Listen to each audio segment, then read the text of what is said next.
What do you think the biggest sales secret from selling for those 6 years? Yeah, so what I noticed, and though I got every single charter school in DC to be my customer except one. That's insane. But anyway, so that one killed me. Why do you think, you always know the one I think that you they lost. really didn't have the money. Got it. Like I think it was like it's legit. too expensive, no budget, and like no matter what, it was impossible to overcome. Yeah. You did everything.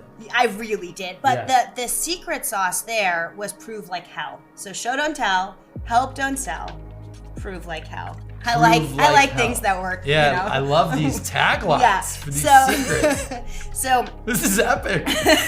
So the thing that was so successful there was I wouldn't just call and say, hey, can I show up? I would be like, hey, I'm working with Brandon, who's the principal at this other school, and here's what he said. And I would like have asked the principal if I could copy and paste their email. Yeah. And I would literally copy and paste their thing where they said, this is amazing, it's a game changer, it's changing students' lives, it's helping our teachers save time, all the things that they cared about. I would have all that social proof. I'd be like, and so they would see their colleagues are doing that, and there's a little bit of competitiveness, like, well, if they're doing it, we got to do it too. Yeah, because they want to do whatever the competition is doing. Right, because they want to be just as good. One upper. We were talking about that yesterday. Yes, and so I would go in there and I would send that email, and they'd be like, yeah, they would be waiting for me to show up. Like they couldn't wait for me to arrive because I set the stage so well. And so, especially now, like that was 10 years ago, especially now, social proof is everything. And people don't want to just see like a quote on a pretty graphic where you've like rewritten their text or like copied and pasted their text into your template. They want to see the little face like from Facebook or Instagram or whatever. And you can cross out their name if you need to, but they want to feel that it's real and authentic and genuine. And if it's not, people see right through it. 90% of sales success in any organization is the discipline of the leader.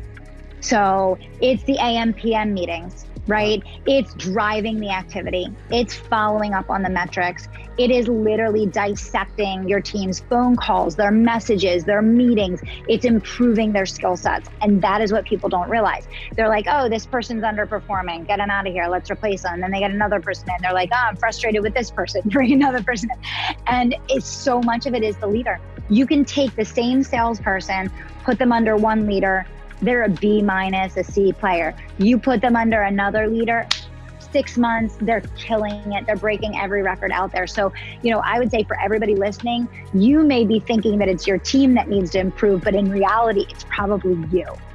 And that's the biggest thing. And I know like people don't want to hear that. That's not the quick, easy answer that you want. But, salespeople, what makes them good at sales is also what creates that need for them to have an extremely disciplined, structured leadership team, an extremely structured, disciplined routine that they follow as a salesperson. Because the fact that they are engaging and they have personality and they're innovators and they're outside of the box and, they bring that energy to work, like that's amazing. And that's what makes them great. But they also a lot of times lack organization. Right? They lack organization, they lack structure, they lack that follow-up. And so it's your responsibility to engineer that in the way that your company or your team is run. And just through that engineering, you can impact your whole sales force at once versus one person at a time. Who do you think I'd rather hire? Someone who was a top performer at one place for 5 years, or someone who's been a top performer for 2 years at 3 different places? Yeah, I mean, I'd go with the 3 years, top performer, 3 different places or whatever. Yeah, hands down, because it shows me they're adaptable, right? And I'll put those two against each other any day, any single day. And I think even young salespeople coming up sometimes look at, well, I have to stay for 3 to 4 years because it's going to look bad on my resume. You know what doesn't look being bad on a resume? Being number one. No one will fucking care. If you were number one for a year and the number one again for a year and the number one again for a year, guess what? If you will give me another year of 1% performance, come on in, homie. We'll hug it out. Then I'll send you on your way in another year, right? So just be the best. No one cares about how long you've been at a company. At the end of the year in December, I had a phone call with them to kind of assess how the year went.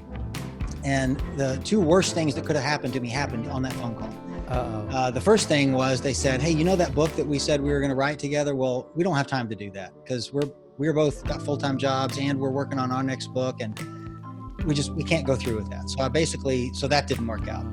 Even though I'd already written my half of the book. And they said, and also this training thing, it's going great. In fact, we want it to go full-time, right? Okay. But you can't do that if you've got a full-time job. So we've hired a training company that's going to take over and go big time. No. So literally in that one phone call, I got fired from my two, best ideas for launching my new career. Your dream job to get into this dream industry, dream venture shot. All crashed in 20 minutes, right? So I spent about a month moping around about that. And then in January, because you hit the failure and you gotta you gotta let that resonate and be like, damn, what do I do next, right? So I moped around for a month, and then I said, they're nice guys, but I don't need them. I can do this on my own. So I started with my half of the book that I'd written, and I looked through it and I realized basically what I had written was a bunch of stories. And that's when it occurred to me, that's really the thing that I'm good at. I'm good at finding, crafting, and telling compelling stories. And so I said, I'll just write a whole book about that one topic. Wow. Not all the other stuff that we were going to write a book about together, but just that one. So I did. I spent the next 2.5 years working on a book about storytelling. It became Lead with a Story, but I still had my full-time job because I wasn't brave enough to just quit and see if it would work, because most books are a phenomenal failure, and hopefully yours won't be, but it's not a high success rate business, right? So I waited until it got published, and then I kind of waited to see what would happen. And I think I picked a good topic. I think the book's decent, and it did better than I expected. I think it's in its 11th or 12th printing now, and it's in 7 or 8 languages around the world. And so I pretty quickly started getting phone calls to go do the kind of thing that I wanted to go do, and that's what gave me the courage to finally quit my full-time job and do this for a living. And about that time, I got my second book contract, and then the third one, and so holy cow, it started working out right. Amazing. Again, why I quit. So. Well, I love it, Dale. And then just so the audience knows, applying this sales secret, what type of success have you had with it? Yeah, dude, my success has been, for me, it's the massive amount of friendships and the big community that I've cultivated here in Central Florida for myself, from DeFarge County out to Lake County, all the way through Orange County. And anybody that lives in the area knows exactly what I'm talking about. It's a big space. And the idea for me is that I can go to any of those places any time of the day, and I can meet people that I know or that I've at least bumped into or have a good relationship with. But on top of it, what I'm famous for is being the top rep in the copier world, quite frankly. And any of them that are watching that want to prove that wrong in the area, feel free. Come on. I've been waiting for the last 12 years for one of y'all to show up. But the concept for me was that I wanted to go and secure net new business. In the copier industry, it was all about defending the fort. There was a bunch of guys that had a bunch of legacy accounts that had been sitting on it forever, and I went and disrupted that.